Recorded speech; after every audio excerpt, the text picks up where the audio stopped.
आज हम लोग एक्सीलेंट IAS एकेडमी के इस क्लास में विशेष करेंट अफेयर्स टॉपिक पर क्लास ले रहे हैं। जैसा कि आपको पता है कि सिविल सेवा परीक्षा या PCS परीक्षा या किसी भी अधीनस्थ सेवा परीक्षाओं के अंतर्गत भी करेंट अफेयर्स का विशेष महत्व है और इसकी तैयारी छात्रों के लिए एक विशेष समस्या होती है, क्योंकि पढ़ने के लिए बहुत अधिक सामग्री होती है। अखबार हर रोज का पढ़ना इसके लिए ज़रूरी है। इसके साथ साथ प्रत्येक महीने की समसामयिक घटनाक्रम की बहुत सी पत्रिकाएं आती हैं, उसमें से किसी एक स्तरीय पत्रिका को पढ़ना भी आवश्यक होता है। वो इसलिए कि किसी एक अखबार में समसामयिक घटनाक्रम से संबंधित सारे तथ्य, सारी घटनाओं का विवरण उपलब्ध होना संभव नहीं है। जबकि कोई एक मासिक पत्रिका होती है तो वो कई पत्र पत्रिकाओं अखबारों का संकलन करके उसे तैयार किया जाता है, इसलिए वो भी पढ़ना हमें आवश्यक होता है। इसके साथ साथ बहुत सारे अन्य जैसे समाचार है, आकाशवाणी का समाचार है या दूरदर्शन का समाचार है। इस प्रकार से समसामयिक घटनाक्रम की तैयारी में हमारा एक बहुत बहुमूल्य समय लगता है। अब प्रश्न उठता है कि और भी बहुत सारी चीज़ें हमें पढ़नी होती हैं। सामान्य अध्ययन के अंतर्गत आपको जिसे हम स्टैटिक GS कहते हैं, अर्थात GS या सामान्य अध्ययन का वो हिस्सा जिसमें परिवर्तन नहीं होता है या बहुत कम परिवर्तन होता है, जैसे इतिहास है, भूगोल है, इस प्रकार के विषय। और करेंट अफेयर्स स्टैटिक न होकर के डायनामिक होता है, अर्थात हर रोज इसमें कुछ न कुछ नई चीज़ें जुड़ती रहती हैं। छात्रों के लिए सबसे पहली बात तो ये जानना ज़रूरी है कि जब हर रोज इसमें नई नई चीज़ें जुड़ती रहती हैं तो जब हम परीक्षा में जाते हैं तो परीक्षा के ठीक पहले हम कितने समय के समसामयिक घटनाओं की तैयारी करें। कई बार कंफ्यूजन होता है कि हम 6 महीने पहले की घटनाओं को पढ़ें या 1 साल पहले की घटनाओं को पढ़ें या 1 साल से भी अधिक पुरानी घटनाओं को पढ़ें। तो इसका कोई हार्ड फास्ट रूल नहीं है कि इतने महीने के भीतर की ही चीज़ें परीक्षा में पूछी जाएंगी, लेकिन एक सामान्य ट्रेंड है कि हमें 1 वर्ष पीछे की घटनाओं को जरूर तैयार करना चाहिए। यदि आप UPSC की तैयारी कर रहे हैं, UPSC सिविल सेवा परीक्षा के अभ्यर्थी हैं, तो निश्चित रूप से जिस महीने में आपकी परीक्षा होने वाली है उस महीने को छोड़ करके उसके ठीक 1 महीना पहले से 1 वर्ष पूर्व तक के घटनाओं को तैयार करना चाहिए। दूसरा, हमें विशेष रूप से 7 से 8 महीना पहले की घटनाओं पर विशेष ध्यान देना चाहिए। लेकिन इसके साथ साथ हमें यह भी ध्यान रखना होगा कि कुछ घटनाएं निरंतरता में चलती रहती हैं। जैसे वो घटनाएं हो सकता है कि 2 साल, 3 साल, 4 साल या उससे भी पहले से चली आ रही हो और कॉन्टिन्यूटी में उसमें नए नए तथ्य, नए नए डेवलपमेंट्स होते जा रहे हैं।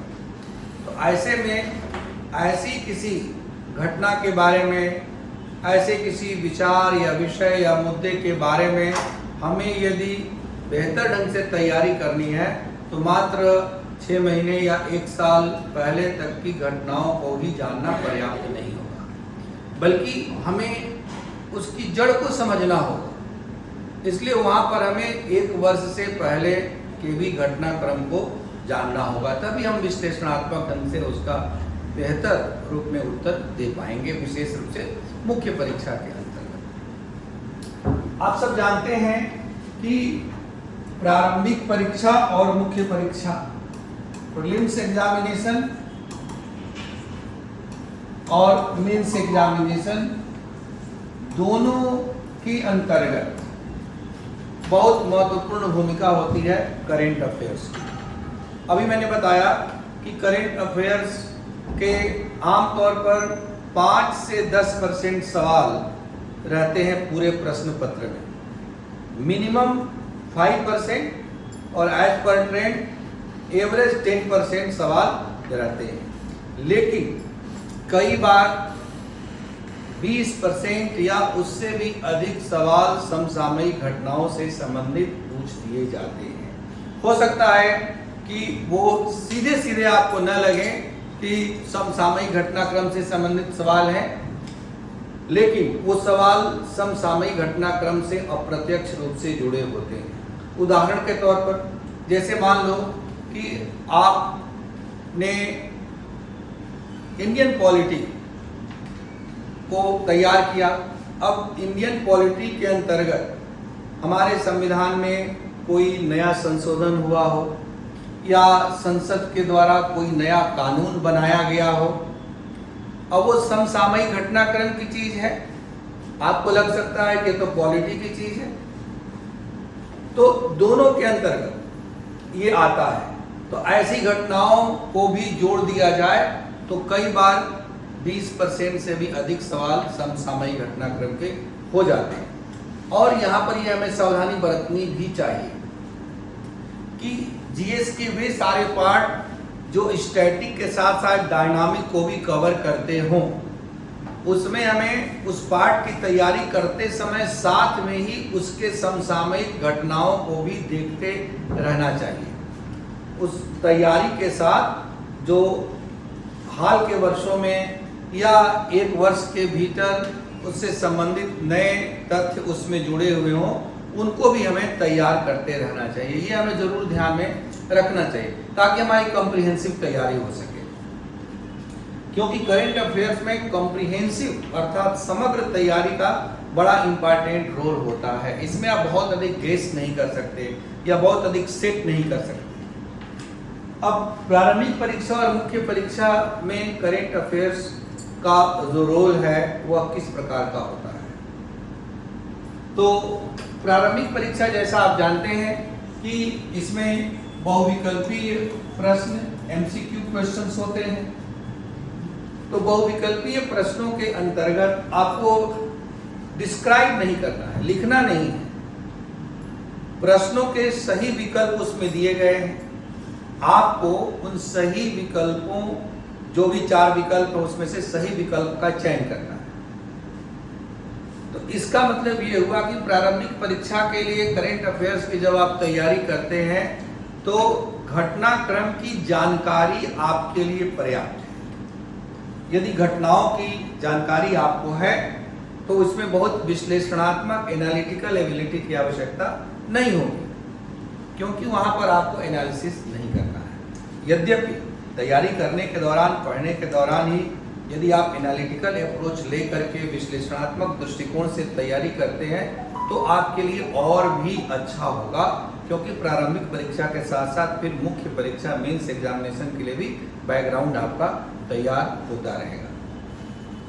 लेकिन जहां तक स्पेशली मेंस एग्जामिनेशन की बात है तो प्रारंभिक परीक्षा से भी अधिक महत्व करंट अफेयर्स का मेंस एग्जामिनेशन में होता है। इसका कारण क्या है कि मुख्य परीक्षा में जो सवाल पूछे जाते हैं तो आपको पता ही है कि उस एग्जामिनेशन को हम रिटन एग्जामिनेशन कहते हैं, अर्थात लिखित परीक्षा।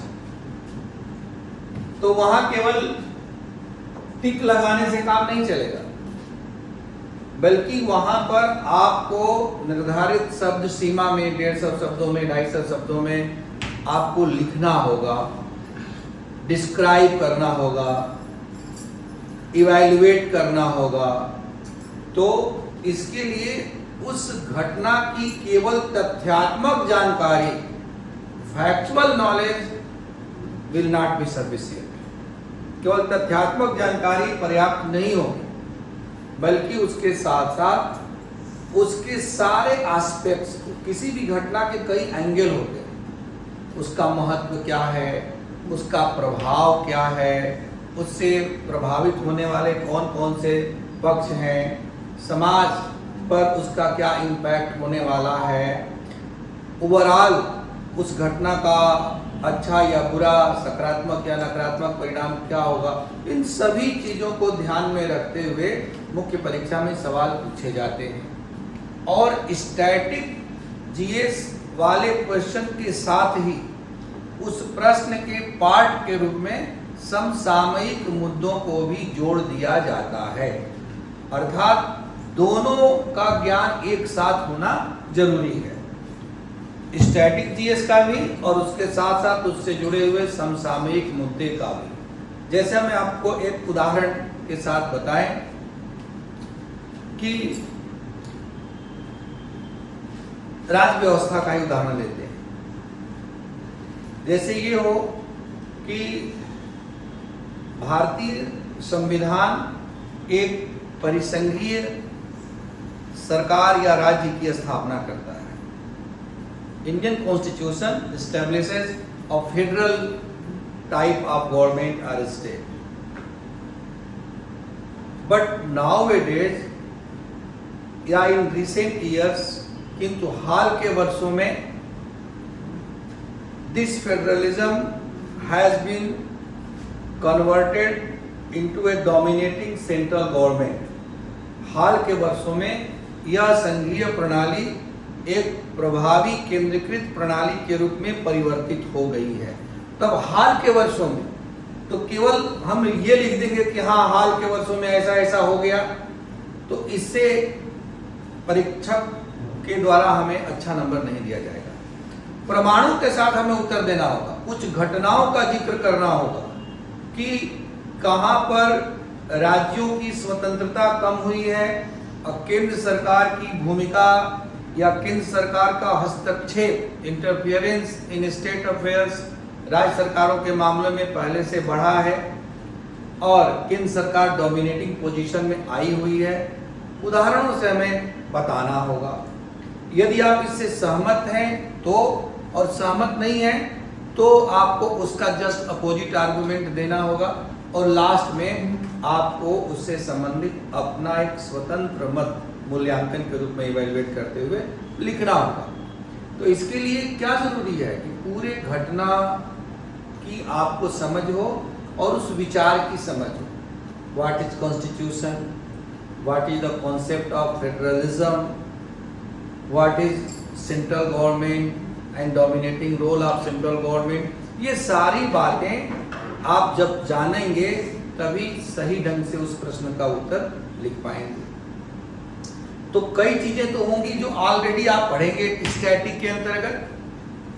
जैसे जब राज्य व्यवस्था पढ़ेंगे तो वहां पर फेडरलिज्म या परिसंघीय व्यवस्था के बारे में पढ़ेंगे। शुरुआत में ही जब आता है हमारे संविधान का सबसे पहला भाग, तो वहां पर लिखा है India that is Bharat shall be A union of states. Bharat अर्थात इंडिया राज्यों का संघ होगा। तो वहीं पर बता दिया कि संघ क्या है। तो ये तो हो गई स्टैटिक की, और उसको करंट से जोड़ करके कि हमारी भारतीय संघ की वर्तमान स्थिति क्या है, किस प्रकार के बदलाव आ रहे हैं। क्योंकि दो चीजें होती हैं, एक तो संविधान में क्या लिखा गया है और दूसरा व्यवहार में उस लिखी हुई चीज को किस तरह से लागू किया गया है या किया जा रहा है। तो व्यवहार में क्या है, ये करंट अफेयर्स की चीज हो जाएगी, और थ्योरेटिकली क्या है वो रिटेन कॉन्स्टिट्यूशन या रिटेन लॉ की चीज हो जाएगी। तो इसलिए दोनों को हमें जोड़ करके देखना होगा। इसलिए कॉम्प्रिहेंसिव अप्रोच पढ़ने के दौरान भी कभी आप ये मत सोचो कि चलो अभी तो हम ये पढ़ रहे हैं, बाद में हम करंट अफेयर्स पढ़ेंगे। हर जगह आपको करंट अफेयर्स भी दिमाग में रखना है। जहां पर आपका जो सामान्य अध्ययन के समान अन्य जो विषय हैं उसमें कहीं पर भी यदि करंट अफेयर्स के विषय उससे जुड़ते हो, उससे उनका संबंध स्थापित होता हो, तो उसी समय कोरिलेट करके उससे जोड़ करके उसको पढ़ने की कोशिश करनी चाहिए। अब हम दूसरी एक इम्पॉर्टेंट चीज देखने जा रहे हैं कि हम पढ़ें तो दुनिया में जितनी भी चीजें घटित होती हैं वो सब कुछ हमें पढ़ना है। क्योंकि जब हम करंट अफेयर्स की बात करते हैं, समसामयिक घटनाओं की बात करते हैं, तो हम क्या कहते हैं, राष्ट्रीय और अंतरराष्ट्रीय घटनाक्रम।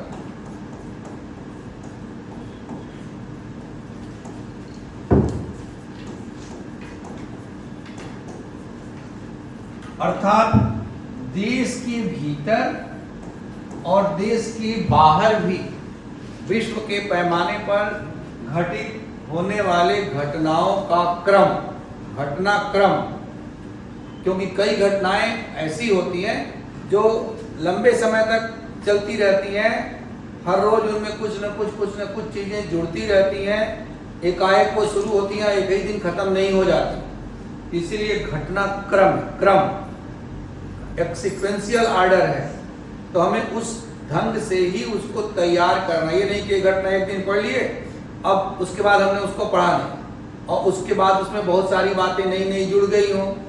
अब जहां तक आपने पढ़ा केवल वहीं तक परीक्षा में लिखा, तो एग्जामिनर की जो आपसे एक्सपेक्टेशन है उस प्रश्न के उत्तर के संबंध में, वो एक्सपेक्टेशन पूरी नहीं होगी। इसलिए आपके उत्तर के आधार पर अपेक्षित प्राप्तांक आपको प्राप्त नहीं होंगे। इसलिए हमें उस क्रम को भी ध्यान में रखना चाहिए। तो एक तो है कि दोनों ही चीजें हैं इसमें, नेशनल भी है और इंटरनेशनल भी है, और घटनाएं कुछ नहीं है, घटनाओं का एक क्रम है, एक सिलसिला है।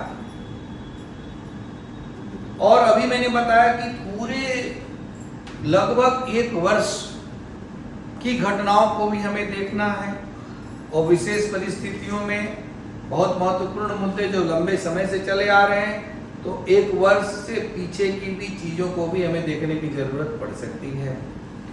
तो ऐसे में छात्र के लिए एक बहुत बड़ी समस्या हो जाती है कि आखिर फिर हम इस करंट अफेयर्स की तैयारी कैसे करें, किसको पढ़ें, किसको छोड़ें। हर रोज 20-25 पेज का अखबार होता है, हर महीने में लगभग 200 पृष्ठों की पत्रिका होती है, और इसके साथ साथ समाचार को संचार माध्यमों से सुनना, घटनाओं के विश्लेषण को सुनना, रेडियो, आकाशवाणी, दूरदर्शन इत्यादि से, तो आपका एक बहुत वैल्यूएबल टाइम इसमें खर्च होता है। तो ऐसे में हमें ये जानना बहुत ज़रूरी होगा कि जब हम तैयारी करते हैं, जब घटनाओं को देखते हैं, तो क्या हम कुछ छोड़ सकते हैं या एक एक चीज को हमें पढ़ने की जरूरत होगी।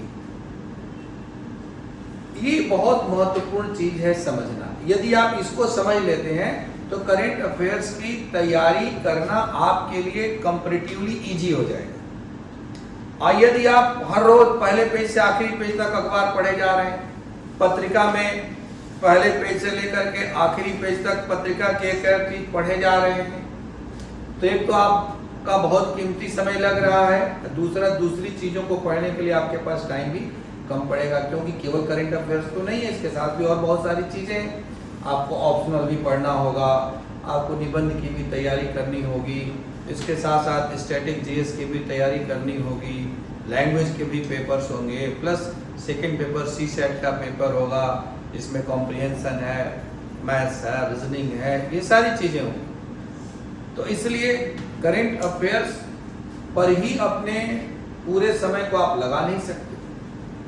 तो टाइम मैनेजमेंट ये कहा गया है, वैसे तो हमारे लाइफ में हर चीज के लिए बहुत जरूरी है, लेकिन सिविल सर्विसेज के प्रिपरेशन करने वाले एस्पिरेंट्स के लिए, अभ्यर्थियों के लिए time management is the key of success. सफलता की कुंजी है समय का सही ढंग से प्रबंधन करना। सबके लिए 24 घंटे ही होते हैं। कुछ बच्चे कहते हैं कि सर समय ही नहीं मिलता है, क्या पढ़ें, कैसे पढ़ें। और कुछ बच्चे उसी 24 घंटे के भीतर अपनी तैयारी सुनियोजित तरीके से कर लेते हैं, उन्हें समय के अभाव का सामना नहीं करना पड़ता है। तो दोनों ही बच्चों के लिए 24 घंटे का ही दिन है। क्यों किसी को समय कम नहीं पड़ रहा है और किसी को हमेशा ही समय कम पड़ जाता है? कारण यही है कि एक को टाइम मैनेजमेंट की स्किल पता है, उसको वो फॉलो करता है, और दूसरा टाइम मैनेजमेंट ये स्किल से परिचित नहीं है, इसलिए हमेशा ही उसको समय कम पड़ता है। ठीक, आप ऐसे ही समझ सकते हैं कि दो तरह के लोग होते हैं। समान आमदनी में कुछ लोग बिना उधार कर्ज लिए अपनी ज़रूरतों को पूरा कर लेते हैं और कुछ लोग कहीं ज़्यादा कमा करके भी हमेशा कुछ न कुछ उधार कर्ज में पड़े रहते हैं। तो क्यों? क्योंकि आप अपने खर्च को मैनेज नहीं कर पा रहे हैं और एक आदमी अपने खर्च को मैनेज कर ले रहा है। ऐसे ही समय की भी बात है। कहा गया टाइम इज मनी, समय बहुत कीमती है और एक सिविल सेवा अभ्यर्थी के लिए और भी अधिक कीमती है। क्यों?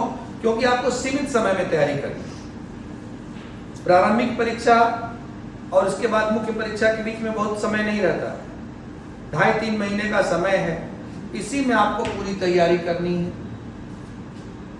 इसी तरह से उसके बाद आपको साक्षात्कार की तैयारी करनी है। साक्षात्कार में इंटरव्यू, पर्सनालिटी टेस्ट में भी करंट अफेयर्स का बड़ा ही इंपॉर्टेंट रोल होता है, बहुत इंपॉर्टेंट रोल। बल्कि करंट अफेयर्स का सबसे इंपॉर्टेंट रोल सच पूछो तो प्रारंभिक परीक्षा और मुख्य परीक्षा से कहीं अधिक साक्षात्कार में होता है।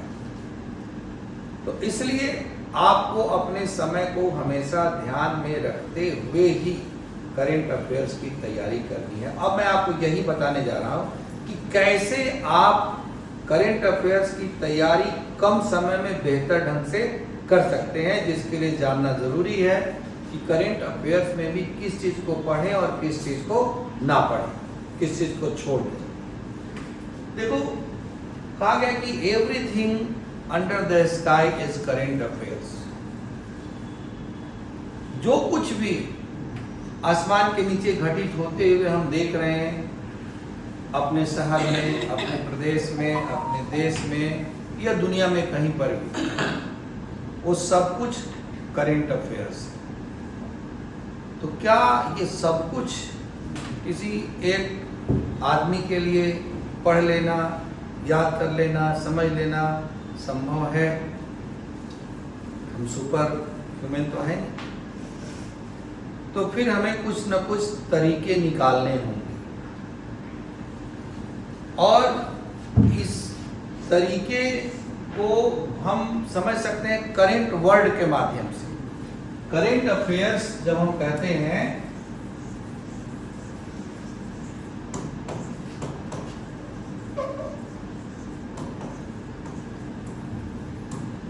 तो देखो, करंट अफेयर्स जिसे हिंदी में हम कहते हैं समसामयिक घटनाक्रम, करंट जो चीजें चल रही हैं, और अफेयर्स मामले।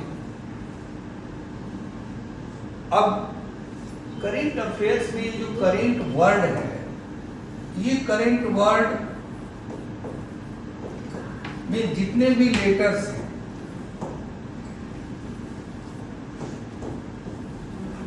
एक एक लेटर अपने आप में बहुत कुछ छिपाए हुए हैं।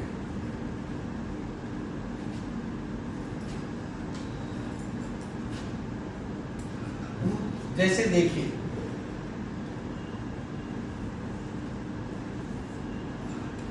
सी करंट का सबसे पहला लेटर है सी, मतलब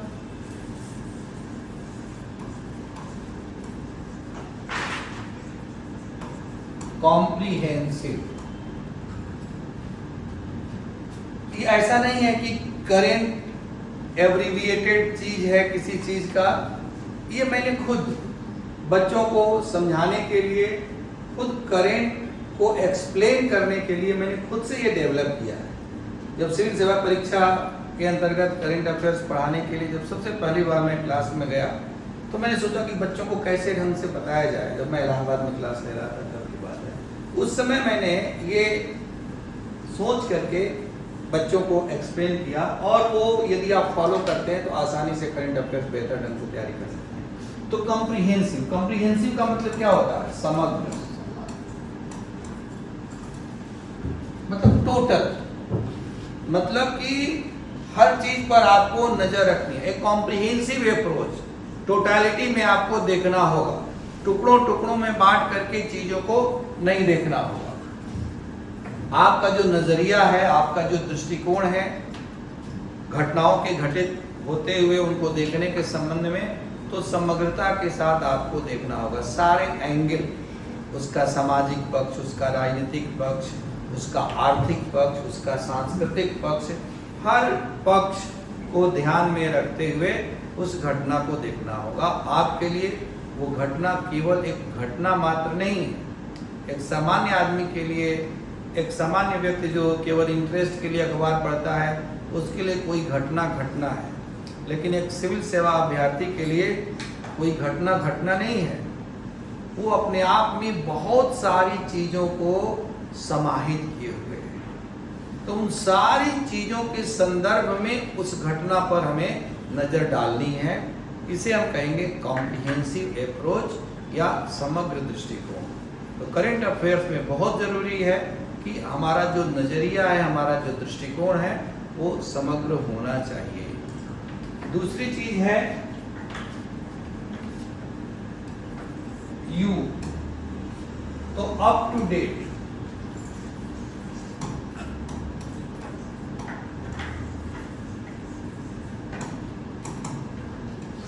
up to date, up to date, date तिथि मतलब आज तक की तिथि तक। मैंने पहले बताया कि चीजें क्रम में चलती रहती हैं, घटनाओं का एक क्रम है।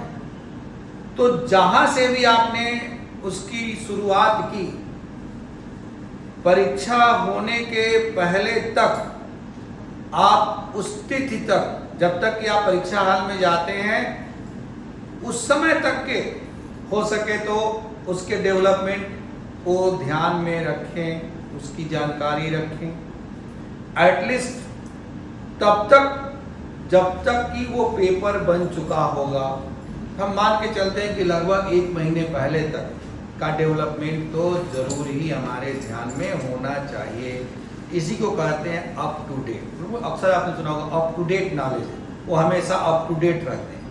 पढ़ा होगा, बहुत विद्वान है, पहले की सब तैयारियां हैं, लेकिन 1 साल से कुछ भी नहीं पढ़ रहे हैं, तो अब वो पहले की तैयारी बहुत महत्वपूर्ण नहीं रह जाएगी आपके लिए। तो अप टू डेट होना होगा। हिंदी में इसको हम कह सकते हैं या कहा जाता है अद्यतन। तो अद्यतन ज्ञान होना चाहिए। अद्यतन मतलब आज तक का ज्ञान होना चाहिए।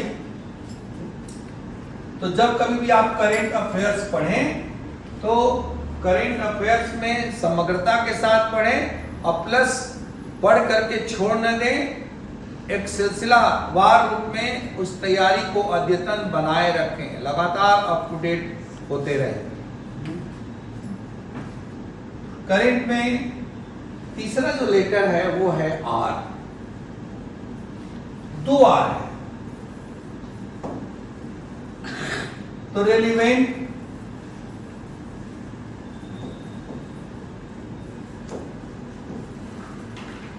रेलिवेंट, रेलिवेंट अर्थात जो प्रासंगिक है।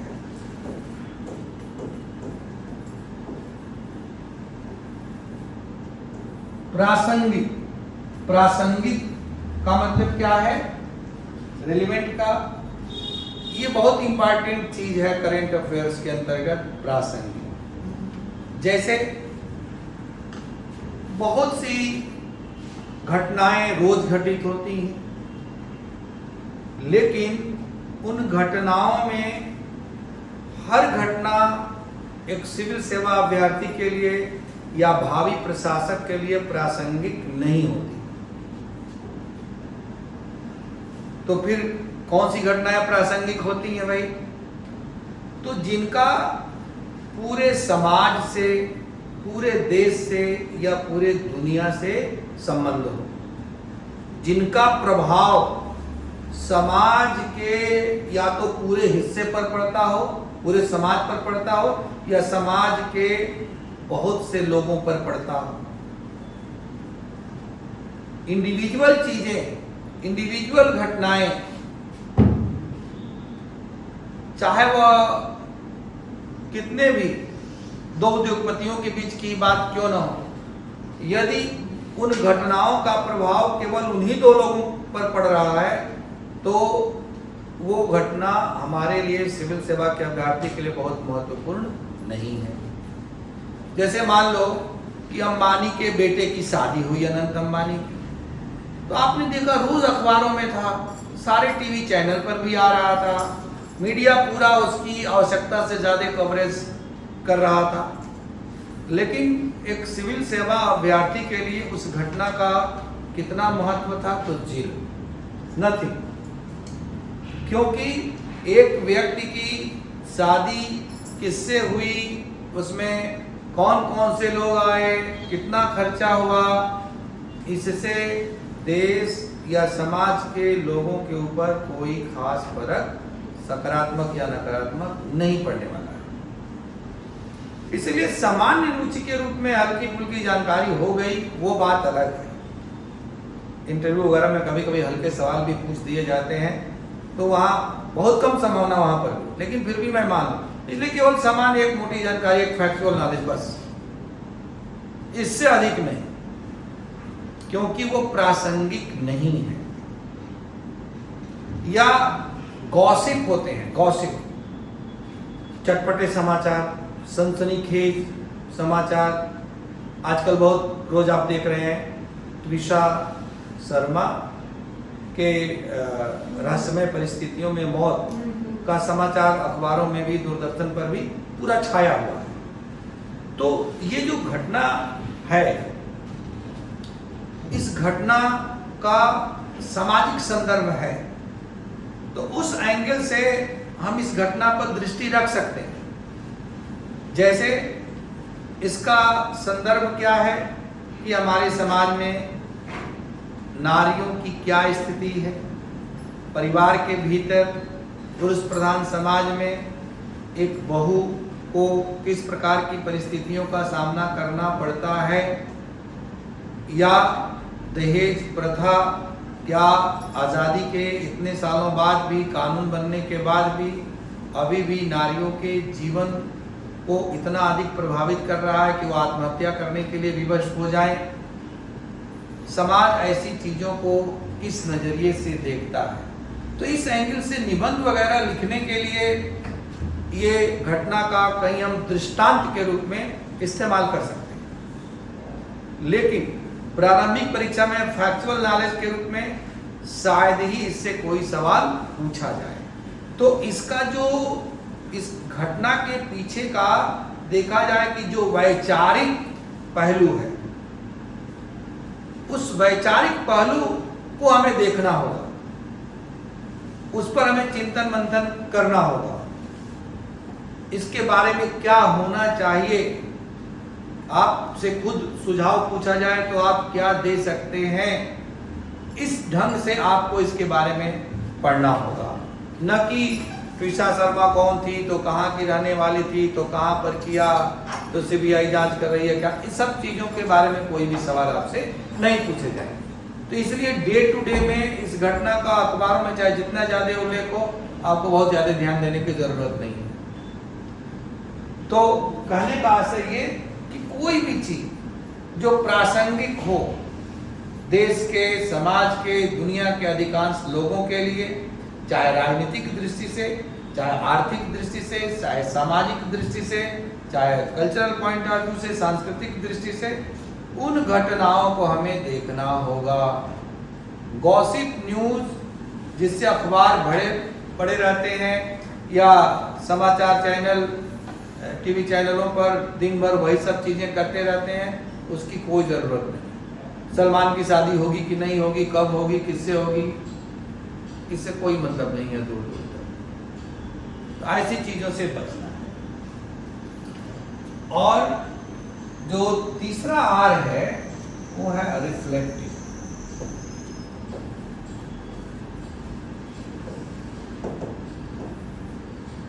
रिफ्लेक्टिव रिफ्लेक्टिव अर्थात जो घटना है वह किस चीज को रिफ्लेक्ट करती है, या कोई ऐसा समाज का मुद्दा है जो वो एक इंडिकेशन है, एक संकेत करता है। जैसे मान लो कि कल ही की बात है कि दिल्ली में एक बहुमंजिला इमारत 5 मंजिलों की ढह गई और उसमें बहुत से छात्र, बगल में होटल था उसमें खाना वगैरह खा रहे थे, दब गए, उसमें 5-6 लोगों की मृत्यु भी हो गई। तो अब कहने के लिए एक घटना है, लेकिन ये समसामयिक दृष्टिकोण से किसी चीज को रिफ्लेक्ट करती है। किस चीज को रिफ्लेक्ट करती है? एक तरह से कहें कि प्रदर्शित करना। रिफ्लेक्टिव तो प्रदर्शित होना या प्रदर्शित करना।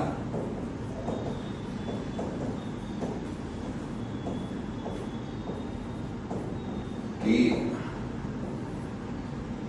इस चीज को प्रदर्शित करती है कि हमारा जो अर्बन डेवलपमेंट है, नगरीय विकास है, वह सिस्टमेटिक नहीं है,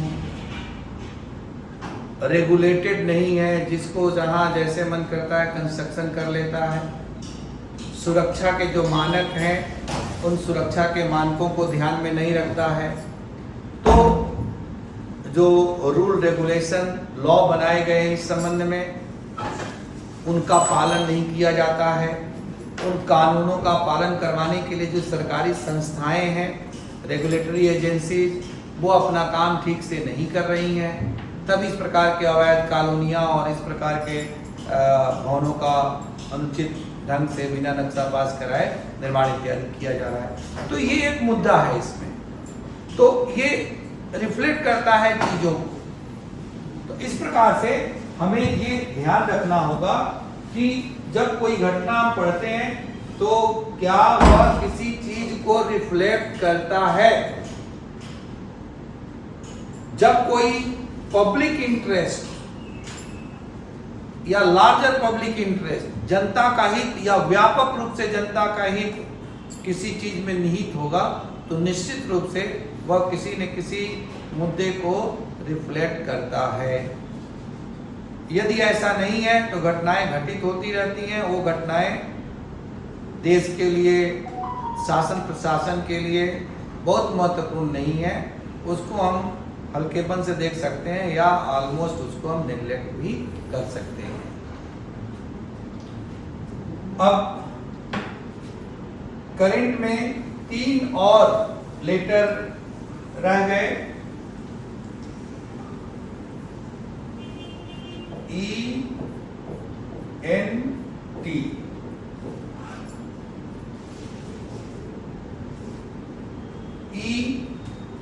ई का मतलब इवेंट।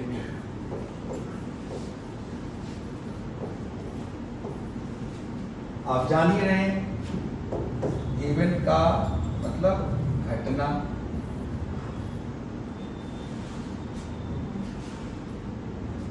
या कोई आयोजन,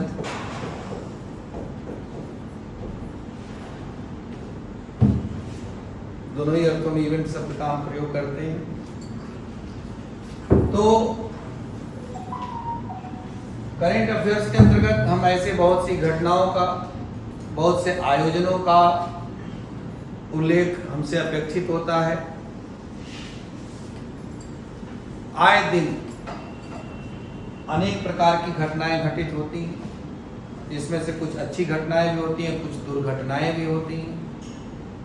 दोनों के बारे में हमें अपने को अप टू डेट अद्यतन रखना होगा।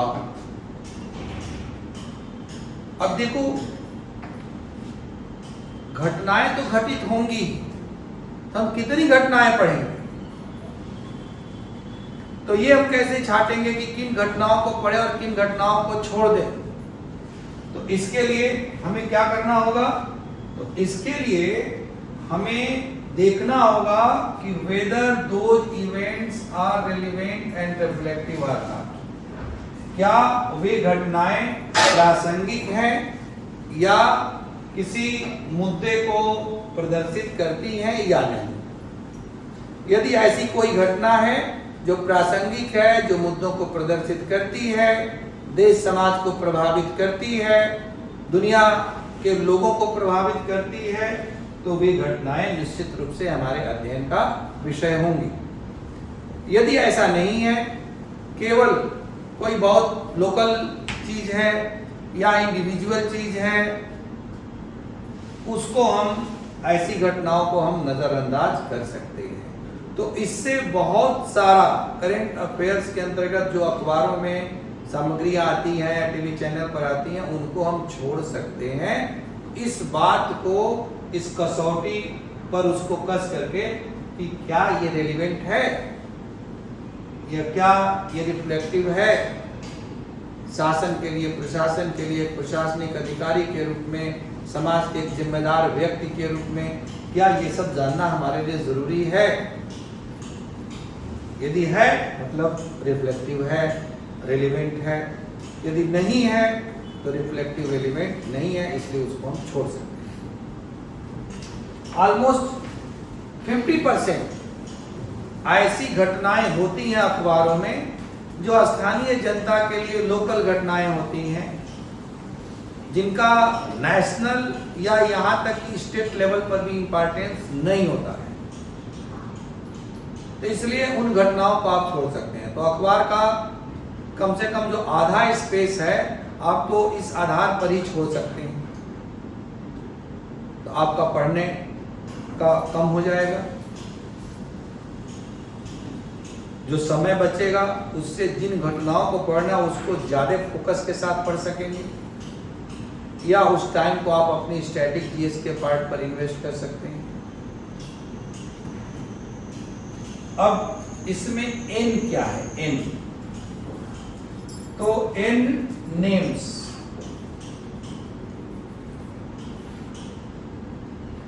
नेम्स अर्थात नाम।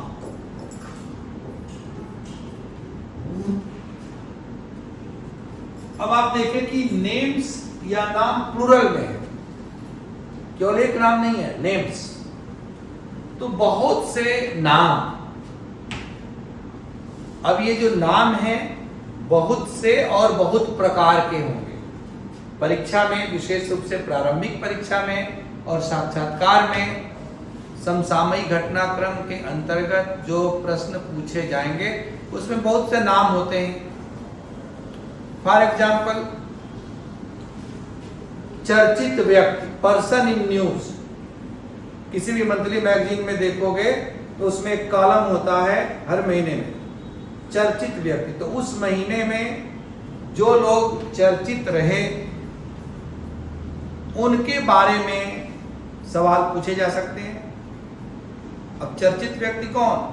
जिन्होंने देश के लिए, समाज के लिए, दुनिया के लिए, चाहे सामाजिक क्षेत्र में, चाहे राजनीतिक क्षेत्र में, चाहे आर्थिक क्षेत्र में, सांस्कृतिक क्षेत्र में कुछ इंपॉर्टेंट कंट्रीब्यूशन दिया हो, कुछ महत्वपूर्ण योगदान दिया हो। मान लो केवल हीरो हीरोइन है और अपने किसी हरकत की वजह से चर्चा में आ गया, खूब वो घटना हाईलाइट हो गई, आपके लिए बहुत इंपॉर्टेंट नहीं है। लेकिन वही व्यक्ति यदि राष्ट्रीय फिल्म पुरस्कार प्राप्त करता है, यदि ऑस्कर अवार्ड प्राप्त करता है, तो आपके लिए वह महत्वपूर्ण हो गया उस व्यक्ति का नाम। क्यों? क्योंकि ये जो पुरस्कार दिया गया है उसने देश के लोगों का, समाज का जो मनोरंजन किया, लोगों को स्वस्थ मनोरंजन प्रदान करने में जो भूमिका प्रदान की, उसके बदले उस समाज के द्वारा, उस देश के द्वारा उसे रिकॉग्नाइज किया गया, उसे मान्यता प्रदान की गई। इसलिए वो व्यक्ति अब एक सोशल फिगर हो गया, एक नेशनल फिगर हो गया, एक इंटरनेशनल पर्सनालिटी के रूप में भी हो गया। इसलिए ऐसे व्यक्तियों के नाम हमसे पूछे जा सकते हैं, हमें जानने चाहिए, तो उनके बारे में हम जानेंगे। इसी प्रकार से कोई पुरस्कार है, बहुत प्रकार के पुरस्कार होते हैं, राष्ट्रीय अंतर्राष्ट्रीय स्तर दोनों ही स्तरों पर, खेल कूद से लेकर के, विज्ञान से लेकर के, साहित्य, कला, हर क्षेत्र में पुरस्कार है। तो ये पुरस्कार अच्छे काम करने वाले या समाज के प्रति, दुनिया में महत्वपूर्ण योगदान करने वाले लोगों को प्रोत्साहित करने के लिए प्रदान किए जाते हैं। तो कुछ अच्छा किया होगा तभी वो पुरस्कार मिला है। तो ऐसे में उन पुरस्कारों के बारे में हमें जानकारी होनी चाहिए, पुरस्कारों के नाम के बारे में हमें पता होना चाहिए। जैसे मान लो हमने ऑस्कर पुरस्कार की बात की, साहित्य के क्षेत्र में बुकर पुरस्कार की बात की अंतर्राष्ट्रीय स्तर पर, या अपने देश में ज्ञानपीठ पुरस्कार है, सरस्वती सम्मान है, व्यास सम्मान है, साहित्य अकादमी पुरस्कार है, विज्ञान के क्षेत्र में शांति स्वरूप भटनागर पुरस्कार है, या खेल के कूद के क्षेत्र में ध्यानचंद के नाम के ऊपर राष्ट्रीय खेल पुरस्कार है। तो ऐसे बहुत से पुरस्कार हैं, उन पुरस्कारों के बारे में हमें जानकारी होनी चाहिए, और पुरस्कार जिनको प्रदान किए गए उनके बारे में जानकारी होनी चाहिए। या देश के लिए महत्वपूर्ण योगदान देने वाले लोगों को कृतज्ञ राष्ट्र सम्मानित करता है, जैसे भारत रत्न है, पद्म विभूषण है, पद्म भूषण है, पद्मश्री है। तो हर वर्ष गणतंत्र दिवस से ठीक पहले सरकार के द्वारा ये सम्मान देश के गणमान्य नागरिकों को, जिन्होंने देश के लिए कुछ महत्वपूर्ण योगदान किया, अपने जीवन का बहुमूल्य समय लगाया, उनको दिए जाते हैं। तो उनसे संबंधित सवाल पूछे जा सकते हैं, तो उनके बारे में इतना ही नहीं, तिथियों के नाम पूछे जाते हैं। जैसे मान लो अंतर्राष्ट्रीय योग दिवस किस तिथि को मनाई जाती है, या कोई नया पहली बार कोई तिथि मनाई जा रही हो और पहले से घोषित किया गया हो कि इस वर्ष फलाने तिथि को ये दिवस मनाया जाएगा, तो दिवस का नाम होना चाहिए। अंतर्राष्ट्रीय योगा दिवस किस तिथि को मनाया जाता है? हाँ, 21 जून। तो ऐसे तिथियों से संबंधित सवाल परीक्षा में अक्सर 3-4 तिथियां रहेंगी, और उनके आगे उनसे संबंधित जिस चीज़ के लिए उसे सेलिब्रेट करते हैं वो होगा, सही आर्डर में, सही क्रम में उसको स्थापित करके आपको सही उत्तर, सही विकल्प को चुनना होगा। तो इसी प्रकार से किताबों के नाम पूछे जाते हैं। यदि किसी लेखक को सम्मानित किया गया हो, जैसे हर वर्ष ज्ञानपीठ पुरस्कार भी दिए जाते हैं, हर वर्ष बुकर पुरस्कार भी दिए जाते हैं, हर वर्ष साहित्य अकादमी पुरस्कार भी दिए जाते हैं, तो उस वर्ष जो चर्चित पुरस्कार हैं या जिनको प्रदान किया गया उनकी कोई चर्चित पुस्तक है, और कई बार तो किसी पुस्तक के ही लिए पुरस्कार दिया जाता है। जैसे इस बार का साहित्य अकादमी पुरस्कार दिया गया ममता कालिया, हिंदी की एक बहुत प्रसिद्ध कहानी और उपन्यास लेखिका हैं ममता कालिया। तो उनकी एक पुस्तक है संस्मरण जीते जी इलाहाबाद। तो उस पुस्तक के लिए इस बार का उन्हें हिंदी भाषा के लिए साहित्य अकादमी पुरस्कार प्रदान किया गया। तो ऐसे, ये तो एक का मैंने जिक्र किया, ऐसी बहुत सी पुस्तकें होंगी। साल भर में कम से कम 20, 25, 30, 40, 50 तक पुस्तकें हो सकती हैं, राष्ट्रीय और अंतर्राष्ट्रीय स्तर पर सब मिला लें। हर महीने में ऐसी 2-4 किताबें चर्चा में आ सकती हैं, तो उनके बारे में जानना चाहिए। या कई बार होता है कि कोई पुस्तक जब छपती है तो किसी वजह से विवादों में आ जाती है, उसमें कोई ऐसी घटना या कोई ऐसा विचार या कोई ऐसा तथ्य या किसी ऐसे व्यक्ति के बारे में कुछ ऐसा जिक्र हो जाता है जिसकी वजह से वो पुस्तक विवादास्पद हो जाती है या बहुत अधिक चर्चा में आ जाती है, या कोई महान व्यक्ति के बारे में वो पुस्तक लिखी गई हो, किसी की आत्मकथा के बारे में हो, किसी मतलब उसकी आत्मकथा हो या किसी की जीवनी हो। तो ऐसे पुस्तकों के नाम के बारे में कि ये पुस्तक ये क्या है या किसके द्वारा लिखित है, या हाल ही में इस पुस्तक को कौन सा पुरस्कार प्राप्त हुआ, तो इनको भी, तो इस प्रकार के नामों पर भी आपको ध्यान देना है। तो कई प्रकार के, चाहे तिथियों के नाम हो, चाहे पुस्तकों के नाम हो, चाहे चर्चित व्यक्तियों के नाम हो, ये सब कुछ आपको ध्यान में रखना होगा। यहाँ तक कि कोई अभियान होता है, ऑपरेशन, जैसे आपने देखा ऑपरेशन सिंदूर, तो किसी संबंध में कोई अभियान सरकार के द्वारा किया गया तो उसका कोई नाम दिया गया, उस नाम के बारे में सवाल पूछे जा सकते हैं। ऐसी चीज़ों को हमें ध्यान में रखना चाहिए। ऐसे ही कोई रेस्क्यू ऑपरेशन चलाते हैं, बचाव राहत कार्य, उसके बारे में उसको भी कोई खास नाम दे दिया जाता है। वो जो अभियान का नाम दिया गया उस अभियान का भी नाम हमें पता होना चाहिए, उसके बारे में सवाल पूछे जाते हैं। या कई बार कोई चक्रवात वगैरह आते हैं, भयानक भयानक चक्रवात आते, जैसे अम्फान या समय समय पर अलग अलग। तो अब चक्रवात तो चक्रवात है, उसका नामकरण तो एक सिस्टम के अंतर्गत मनुष्यों के द्वारा ही किया जाता है। तो आ जाए कि अम्फान क्या है, अब जो पढ़ा होगा रोज अखबार करंट अफेयर्स तो कई दिन तक उसके बारे में आएगा, तो आप बताओगे कि ये एक चक्रवात है, या कहाँ पर आया, या अम्फान से निपटने के लिए कौन सा अभियान चलाया गया। तो ऐसे करके तो उस वो भी एक नाम के अंतर्गत आपको ध्यान में रखना होगा। तो ऐसी बहुत सी चीजें होंगी, इन सब नामों पर भी हमें ध्यान रखना होगा। जैसे कोई मेला वगैरह का भी, कोई प्रदर्शनी वगैरह का आयोजन किया जाता है राष्ट्रीय स्तर पर, कोई सम्मेलन होते हैं, उन सम्मेलनों का कुछ खास नाम दे दिया जाता है। कोई नई चीज का आविष्कार हो जाए, जैसे मान लो कि कोई फाइटर प्लेन तैयार किया गया, उसका कुछ खास नाम दिया गया।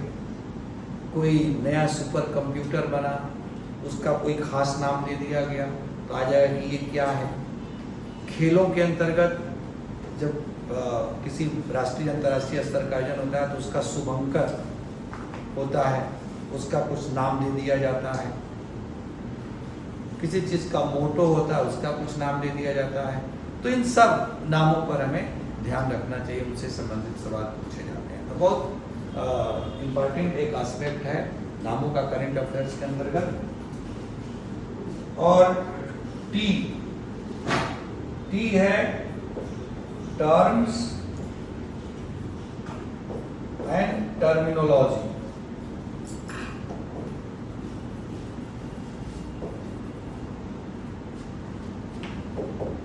टर्म्स अर्थात संबंध या रिलेशन, और टर्मिनोलॉजी को भी शार्ट में टर्म्स बोलते हैं, अर्थात शब्दावलियां।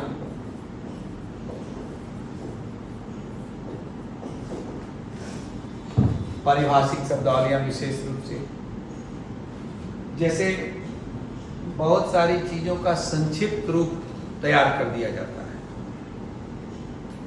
और अक्सर परीक्षा में पूछा जाता है कि इसका पूरा नाम बताइए।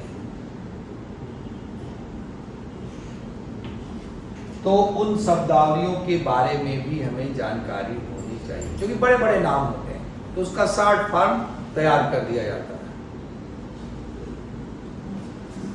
और आप यदि पत्र पत्रिका अखबार देखोगे तो हर महीने में ऐसे कुछ नए नए टर्मिनोलॉजीज आती रहती हैं। तो वो किस चीज के बारे में है या उसका क्षेत्र क्या है। अक्सर जो विज्ञान के क्षेत्र में जो चीजें होती हैं उनके बारे में इस प्रकार की शब्दावलियां संक्षिप्त रूप में तैयार कर दी जाती हैं। इवन आप जानते हैं राडार जैसी चीज भी किसी चीज का संक्षिप्त रूप है। तो ऐसा कोई भी जो संक्षिप्त रूप तैयार किया गया हो किसी विषय का, किसी मुद्दे का, किसी आविष्कार के बारे में, किसी उपकरण का, किसी सामरिक अस्त्र शस्त्र का, तो उसके शब्दावली पर हमें ध्यान देना चाहिए। और संबंध में रिलेशन की भी बात है, जैसे इंटरनेशनल रिलेशन या बाइलेटरल रिलेशन या मल्टीलेटरल रिलेशन, 3 प्रकार के संबंध आमतौर पर होते हैं। समसामयिक घटनाक्रम के अंतर्गत जिन टर्म्स या रिलेशंस को हम पढ़ते हैं उसमें 3 प्रकार के होते हैं। एक तो बाइलेटरल या द्विपक्षीय संबंध, अर्थात 2 देशों के बीच के संबंध। मान लो दो देशों के बीच, एक देश के प्रधानमंत्री दूसरे देश में गए, भारत के प्रधानमंत्री किसी दूसरे देश में गए और वहां गए और दो देशों के बीच में किसी मुद्दे पर समझौता हुआ, उस समझौते के अंतर्गत व्यापार वाणिज्य से लेकर के विभिन्न चीजों में पारस्परिक सहयोग की बातचीत हुई, तो क्या हुआ, किस बात पर सहमति बनी, कौन सा विवाद हुआ, MOU या मेमोरेंडम ऑफ अंडरस्टैंडिंग क्या है। अब जैसे मैंने कहा टर्मिनोलॉजी, तो 60 में हर जगह लिखा गया MOU तैयार हो गया, MOU का डिक्लेरेशन हो गया, तो हमें पता तो हो कि MOU है क्या, तो मेमोरेंडम ऑफ अंडरस्टैंडिंग अर्थात सहमति पत्र, कि जिस मुद्दे पर समझौता होना है उस मुद्दे के संबंध में दोनों देश किन किन मुद्दों पर सहमत हुए, उसके लिए वो एक फॉर्मल डॉक्यूमेंट तैयार कर दिया जाता है, इसे MOU बोलते हैं। ऐसी बहुत सारी चीजें, तो शब्दावलियों में बाइलेटरल। इसी तरह से होता है इंटरनेशनल, दो देशों के बीच के संबंध या दो से अधिक, केवल दो देशों के बीच में है तो उसे हम इंटरनेशनल भी कह सकते हैं और बाइलेटरल भी कह सकते हैं। और यदि दो से अधिक देशों के बीच के संबंध है तो फिर उसे हम बाइलेटरल नहीं कहेंगे, केवल इंटरनेशनल कहेंगे, अंतरराष्ट्रीय संबंध, क्योंकि दो से अधिक पक्षकार हो गए, केवल दो ही पक्ष होंगे अर्थात दो ही देश होंगे तो बाइलेटरल, दो से अधिक पक्षकार हो गए तो इंटरनेशनल, चाहे उसमें जितने भी हों, उसको हम बहुपक्षीय कह सकते हैं, मल्टीलेटरल। जैसे 3-4 देशों का अपना कोई समूह है, अपना कोई संगठन है, जैसे क्वाड, या इस प्रकार के अन्य कई हैं। या ग्लोबल लेवल पर भी होता है, वैश्विक स्तर के संगठन होते हैं, यूएनओ से रिलेटेड या आपके WTO से रिलेटेड, विश्व व्यापार संगठन से संबंधित। ऐसे ही आपने देखा G20 इससे संबंधित, ऐसे करके बहुत से। तो इन सभी प्रकार के संगठनों के अंतर्गत विभिन्न देशों के बीच में क्या संधि समझौते हुए, किन मुद्दों पर विवाद चला, अंत में क्या सहमति हो गई, क्या भविष्य की रणनीति तैयार की गई, इन सब चीज़ों पर हमें नज़र रखनी पड़ती है जब हम करेंट अफेयर्स की तैयारी करते हैं। अब बहुत कुछ हो गया, ये इसके अंतर्गत इवेंट नेम्स एंड टर्म्स के अंतर्गत। तो अब यहाँ पर भी हमारे लिए समस्या होगी कि हम किन किन नामों के बारे में जानकारी प्राप्त करें, किनको याद करें, किनको छोड़ दें, या घटनाओं में किन घटनाओं को ध्यान में रखें, किनको छोड़ें, ऐसे ही टर्मिनोलॉजीज वगैरह के बारे में भी। तो इसकी भी कसौटी क्या है, रेलिवेंट एंड रिफ्लेक्टिव, कि वो जो है रेलिवेंट होनी चाहिए और रिफ्लेक्टिव होनी चाहिए। घटनाएं हो, चाहे नाम हो, चाहे शब्दावलियां हो, वे प्रासंगिक होनी चाहिए और किसी न किसी चीज को रिफ्लेक्ट करने वाली होनी चाहिए। यदि ऐसी नहीं है तो जो नहीं है उनको हम छोड़ सकते हैं या उनको बहुत हल्के फुल्के ढंग से भूले भटके बाई जगह पूछ ही दिया जाए, तो इसके लिए सरसरी नज़र से उसको हम केवल देख सकते हैं, उसको बहुत गहराई से समय खर्च करने की जरूरत नहीं होगी। तो इस प्रकार से हम पूरे केवल करेंट जो ये वर्ड है, इस करेंट वर्ड के अंतर्गत ये जो 7 लेटर हैं, इन 7 लेटर्स में पूरे करेंट अफेयर्स को हम समेट सकते हैं। और इसको हमेशा ये याद करने की चीज नहीं है, प्रैक्टिस करने की चीज है। हमेशा हमारे दिमाग में ये हो, जैसे ही हम कोई अखबार उठाते हैं, करेंट अफेयर्स के मैगजीन पढ़ना शुरू करते हैं, टीवी पर समाचार देखना शुरू करते हैं, या कोई भी ऐसी चीज अपने अध्ययन के अंतर्गत हम पढ़ना शुरू करते हैं, तो यदि वो समसामयिक मुद्दों से संबंधित है तो हमें हमेशा ही ध्यान रखना होगा कि उसके बारे में हमारा समग्र दृष्टिकोण हो, कॉम्प्रिहेंसिव अप्रोच हो, वो उसमें हम अप टू डेट हों, डे टू डे में उससे हम जुड़े हुए हों, लेटेस्ट नॉलेज उसके बारे में हम प्राप्त करते रहें, बशर्ते कि वे चीज़ें रिलेवेंट और रिफ्लेक्टिव हों, चाहे वो चीज़ें कोई घटना के रूप में हो, किसी व्यक्ति, वस्तु, स्थान इत्यादि, तिथि, पुस्तक, पुरस्कार इत्यादि के नाम के रूप में हो, या शब्दावली के रूप में हो, या दो देशों के या दो से अधिक देशों के या ग्लोबल लेवल पर, वैश्विक स्तर पर विभिन्न देशों के बीच के पारस्परिक संबंधों के बारे में हो। इस प्रकार से हम इन बातों को दृष्टिगत रखते हुए बहुत सहज ढंग से हम करंट अफेयर्स की तैयारी कर सकते हैं और उसको हम रिवाइज भी कर सकते हैं। आप जैसे अखबार उठाते हैं तो अखबार को देखे बिना आपको तो पता नहीं चलेगा कि कौन सी रिफ्लेक्टिव है और कौन सी रिलेवेंट है। इसलिए पहली नज़र में सरसरी तौर पर अखबार को पूरा आपको एक बार देखना होगा। हेडिंग देखने से ही पता चल जाएगा कि कौन सी चीज रिलेवेंट है, रिफ्लेक्टिव है और कौन सी रिलेवेंट रिफ्लेक्टिव नहीं है। तो यदि आपको ऐसा लगता है कि रिलेवेंट रिफ्लेक्टिव है तो फिर उसके भीतर चीजों को पढ़ो, नहीं पेज पलट दो, अगले टॉपिक पर जाओ, फिर अगले टॉपिक पर जाओ। तो केवल हेडिंग देखने में तो पूरे अखबार की सारी हेडिंग भी देखोगे तो 2-4 मिनट में हो जाएगा। पढ़ने में टाइम लगता है, सोचने में टाइम लगता है, फिर उसकी क्लिपिंग करनी होती है, उसके साथ नोट्स तैयार करने हो सकते हैं। तो उन सब चीजों के बारे में हमें टाइम लगेगा।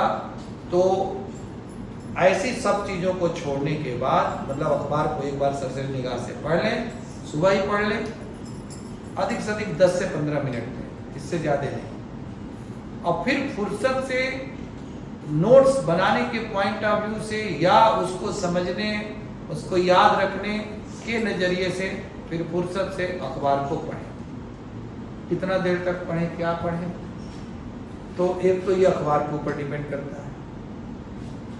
जैसे द हिंदू जैसे समाचार पत्र हैं जिसमें भरपूर सामग्री होती है, तो उसको तो कोई नया स्टूडेंट पढ़ना शुरू करे तो दिन भर भी पढ़ेगा तो भी खत्म नहीं होगा। यदि अंग्रेजी बहुत अच्छी नहीं है तब तो निश्चित रूप से दिन भर लग जाएगा तो भी नहीं खत्म होगा। यदि चूंकि अंग्रेजी में है द हिंदू, यदि अंग्रेजी ठीक ठाक है तो भी 3-4 घंटे लग जाएंगे। लेकिन यदि हम कुछ समय तक लगातार द हिंदू, चाहे कोई भी अखबार, लगातार कुछ समय तक पढ़ते हैं, 2 महीने, 4 महीने, 6 महीने, तो उसके बाद फिर हमें उसी अखबार को रोज पढ़ने में हमारा टाइम पहले जितना लगता था उसका केवल 1/3 में हो जाएगा। मान लो पहले हम 3 घंटे में पढ़ते थे, तब 1 घंटे में पढ़ लिया करेंगे। क्यों? क्योंकि बहुत सारी घटनाएं जो कॉन्टिन्यूटी में चल रही हैं तो उसके बारे में पहले से हमें पता है, उसमें जो लिखा होगा तो जैसे ही हम वो लाइन पढ़ेंगे पहले वाला हमारे अपने आप उससे हम कनेक्ट कर जाएंगे। तो आगे की चीज को हमें केवल देखना होगा, माइंड मेकअप हो जाएगा कि हाँ ये चीज हो रही है, तो उसके जो नया नया तथ्य आया वही आपको ध्यान में रखना होगा। वर्ड बाय वर्ड पढ़ने की जरूरत उसमें नहीं होगी, तो इसलिए आप जल्दी से पढ़ लेंगे। दूसरा, समझने का अप्रोच डेवलप हो जाता है, तो चीजों को हम जल्दी समझते हैं। तो जब किसी चीज को आप जल्दी समझेंगे तो जल्दी पढ़ लेंगे। जैसे यदि आप कोई कहानी पढ़ते हैं तो 10 पेज की कहानी होगी तो हो सकता है कि बड़े आराम से आप आधे घंटे में पढ़ लेते हो, क्योंकि उसमें बहुत माथा पच्ची नहीं लगना, उसमें कोई थ्योरी नहीं।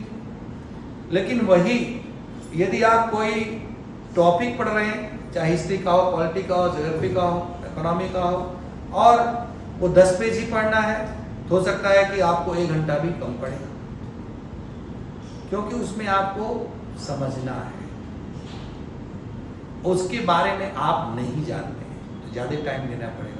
और यदि वो टॉपिक आपने 1 बार 2 बार पहले पढ़ रखा है और फिर से उसी को पढ़ रहे हो, तो जिसको पहले आपने 1 घंटे में पढ़ा होगा, हो सकता है कि आप 15 से 20 मिनट में उसको पढ़ लें।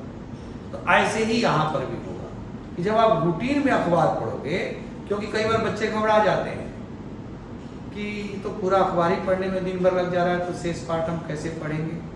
घबराने की जरूरत नहीं है। ऐसा टाइम जो ज्यादा लगेगा वो कुछ महीने तक लगेगा, उसके बाद आपका समय नेचुरली घट जाएगा, जबकि तैयारी आपकी उतनी होगी जितना पहले 3 घंटा पढ़ करके तैयार कर रहे थे, एक समय के बाद 1 घंटा में पढ़ लेंगे तो भी आपकी तैयारी उतनी होगी या उससे कहीं बेहतर हो जाएगी। इसलिए शुरू में कुछ समय तक आपको पेशेंस बना करके रखना होगा, निश्चिंत होकर के पढ़ना होगा, थोड़ा सा टाइम बढ़ा दीजिए अपना। एक चीज और की, इंटरेस्ट लेकर के पढ़ना चाहिए। 2 चीजें होती है, एक तो पढ़ने के दौरान से आपके दिमाग में हमें परीक्षा में लिखना है, परीक्षा में लिखना है, परीक्षा में लिखना है। एक इसलिए कि हम समाज के नागरिक हैं, हम बौद्धिक व्यक्ति हैं, हम पढ़े लिखे हैं, हम इस देश के जिम्मेदार नागरिक हैं, इसलिए हमें जानना चाहिए एक बौद्धिक व्यक्ति होने के नाते कि हमारे इर्द गिर्द क्या हो रहा है, देश दुनिया में क्या घटित हो रहा है। यदि हम इतना भी नहीं जानते हैं तो हम बहुत ही बेवकूफ़ किस्म के आदमी कर रहे हैं। तो आपको जानने की, इन चीज़ों को समझने की एक बौद्धिक व्यक्ति के रूप में अंदर से उत्कंठा हो, अंदरूनी तौर पर आपके भीतर एक इच्छा। तो जब ऐसी इच्छा होगी तो आप करंट अफेयर्स इंटरेस्ट लेकर के पढ़ोगे, बिना बोझ के रोज पढ़ोगे, और इंटरेस्ट लेके पढ़ोगे तो जल्दी पढ़ोगे और ज्यादा समय तक याद भी रखोगे। तो ये भी एक अप्रोच आपको डेवलप करना है कि केवल एक खास परीक्षा को ध्यान में रख करके केवल परीक्षार्थी के रूप में हमें करंट अफेयर्स नहीं पढ़ना है, बल्कि हमें एक बौद्धिक व्यक्ति होने के नाते, एक सुशिक्षित व्यक्ति होने के नाते ये जान करके कि इन सब चीज़ों के बारे में कहीं पर भी हमें कुछ बोलना पड़ सकता है, किसी को बताना पड़ सकता है, किसी को समझाना पड़ सकता है, किसी सभा में, गोष्ठी में, सम्मेलन में 2 लाइन बोलने को कहा जा सकता है। इसलिए हमें ये सब चीज़ें जाननी चाहिए। इस एंगल से भी आपको पढ़ना चाहिए, तो फिर आपको ये कठिन नहीं लगेगा, उचित भी नहीं लगेगा, और रूटीन में आप इसे जो है पढ़ेंगे। शार्ट नोट अपना जरूर बनाइए। इस भरोसे मत रहिए कि हर महीने में पत्रिका आती है, अभी अखबार पढ़ रहे हैं, फिर पत्रिका से पढ़ लेंगे, रिवाइज हो जाएगा। नहीं, शार्ट नोट बनाइए। उससे 2 फायदे होंगे। एक तो खुद का बनाया हुआ नोट आपको रिवाइज करने में आसानी होती है, जल्दी से जल्दी आप उसको रिवाइज कर लेते हैं। दूसरा, जब आप लिखेंगे तो पहले ठीक से पढ़ेंगे तभी लिखेंगे, तो पढ़ने के दौरान भी आप सीरियस होकर के पढ़ेंगे कि अभी इस पर हमें नोट्स बनाना है। फिर जब नोट करेंगे तो ध्यान आपका वहीं पर होगा। हो सकता है पढ़ने के दौरान पढ़ तो रहे हो लेकिन दिमाग कहीं और हो, लेकिन जब आप लिखेंगे तो लिखते समय दिमाग आपका वहीं होगा, कंसंट्रेशन होगा, तो आपको वो चीज़ ज़्यादा समय तक याद रहेगी। प्लस परीक्षा में आपको लिखना ही है, मुख्य परीक्षा में, तो लिखने का अभ्यास भी उन घटनाओं के बारे में होगा। एक निर्धारित शब्द में आपको लिखना है। लगता है यार इतने दिनों से घटना चल रही है, रोज अखबार में 2-2 पेज में छपता है, इसको हम 100 शब्द में कैसे लिखें। अब पहले से आप लिख नहीं रहे तो वास्तव में आपको लगेगा कि कैसे लिखें, लेकिन मैंने बताया था कि संपादकीय आप जरूर पढ़ें। अखबार में संपादकीय गागर में सागर की तरह से होता है। कितना भी बड़ा मुद्दा हो उसको एक लिमिटेड 100-150 शब्दों में उस पर संपादकीय या 200-300 शब्दों से ज़्यादा में नहीं करता। तो कैसे उसमें लिखा गया, वैसे ही आपको भी सीखना है कि आप कैसे लिखें। उसी टॉपिक को यदि आपको भी 200 शब्दों में लिखना होगा तो कैसे लिखें।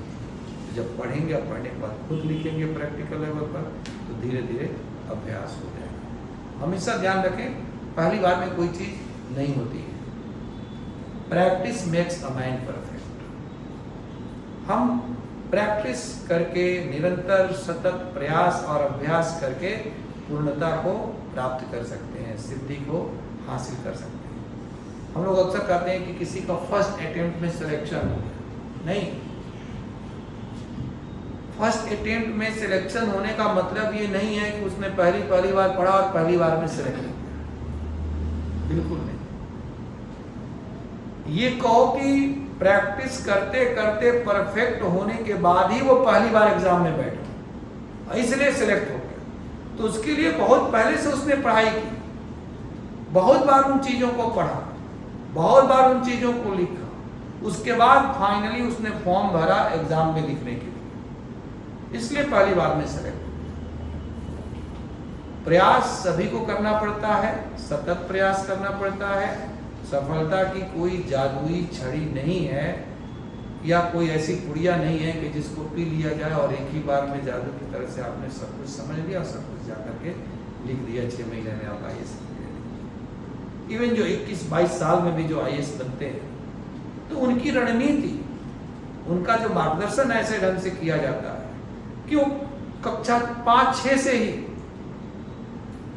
उनकी पूरी पढ़ाई ही सिविल सर्विसेज ओरिएंटेड हो जाती है। एक सामान्य छात्र NCERT की किताबें इसलिए पढ़ता है कि कोर्स में उसे 6, 7, 8 से लेकर इंटरमीडिएट तक की परीक्षाएं पास करनी है। और किसी बच्चे को यह बता दिया जाए शुरुआत से कि ये जो तुम आज पढ़ रहे हो ना, यही आगे चल करके IAS और PCS की परीक्षाओं में भी आता है और आगे चल करके ये किताबें फिर से तुम्हें पढ़नी होंगी, इसलिए अभी से ध्यान से पढ़ो। और उसे सचमुच में यदि IAS PCS बनने की ही ललक है तो कक्षा 6 से उन किताबों को उसी हिसाब से पढ़ेगा ना, वो केवल 6 की परीक्षा को पास करने के नजरिए से नहीं पढ़ेगा। तो आप सोचो कि एक लड़का जो ग्रेजुएशन के बाद या पूरा इंटरमीडिएट पास करने के बाद NCERT पढ़ना शुरू कर रहा है, एक लड़का जो क्लास में आने के साथ ही उसे पता और उस एंगल से उन चीजों के बारे में सीरियसली पढ़ने लगा, तो एक तरह से तो उसकी तैयारी 6 साल पहले से शुरू हो गई, तो 21-22 साल में सिलेक्ट हो ही जाएगा।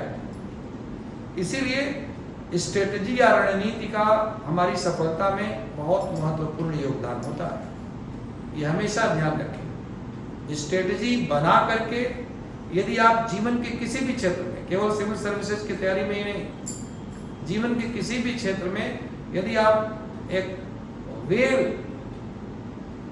प्रिपेयर्ड स्ट्रेटजी, अच्छी तरह से तैयार की गई रणनीति को फॉलो करेंगे, उसका अनुसरण करेंगे, तो आपको सफल होने से कोई भी रोक नहीं सकता है। विषम से विषम परिस्थितियों में धैर्य बनाए रखना होगा। धैर्य भी बड़ा जरूरी चीज है, क्योंकि कई बार कुछ चीजें अनसर्टेन होती है, जैसे मान लो पेपर ही आउट, अब इसमें आप क्या कर सकते हैं? तो अब लड़का फ्रस्ट्रेट हो जाएगा, अरे मैं तो इतना मेहनत कर पारी फिर गया, पता नहीं अब आगे क्या होगा, छोड़ो अब हम तो देंगे नहीं। या दिया भी लेकिन आधे अधूरे मन से दिया, पता नहीं पिछली बार आउट हो गया, इस बार मेरा आउट हो गया ना। आपको पेशेंस बनाए रखना है। 4 बार परीक्षा हो, आपको उतने ही मनोयोग से उस परीक्षा को देना है। पेपर आउट हो रहा है, क्या गड़बड़ियां हो रही हैं, ये वो लोग जाने जो ये लोग कर रहे हैं। एक परीक्षार्थी के रूप में हमें, एग्जामिनी के रूप में तो हम परीक्षा ही दे सकते हैं, इसके अतिरिक्त हमारे वश में और कुछ नहीं है। हम अपनी तैयारी अच्छे से अच्छे कर सकते हैं। दूसरों में कमियां हम ढूंढ कर क्या कर लेंगे? आयोग में कमियां ढूंढ करके, NTA में कमियों को ढूंढ करके, एग्जामिनेशन सिस्टम में कमियां ढूंढ करके हम क्या कर लेंगे? हम उसमें बदलाव नहीं कर सकते ना। हम तो सिस्टम के अंतर्गत रह करके परीक्षा देने वाले हैं, तो हम अपने में कमियां ढूंढें कि सिस्टम के अनुसार हम पूरी तरह से फिट नहीं हो पा रहे हैं, आयोग की रिक्वायरमेंट जो हमसे है उस रिक्वायरमेंट को हम फुलफिल नहीं कर पा रहे हैं, तो हम क्या और करें कि आयोग का जो सांचा है उस सांचे में हम पूरी तरह से फिट हो जाए। और उसी के लिए हमें 1 बार 2 बार 3 बार प्रयास करने की जरूरत होती है। धीरे धीरे धीरे धीरे जब हम उसके सांचे में एकदम फिट हो जाते हैं, अंदर प्रवेश कर जाते हैं,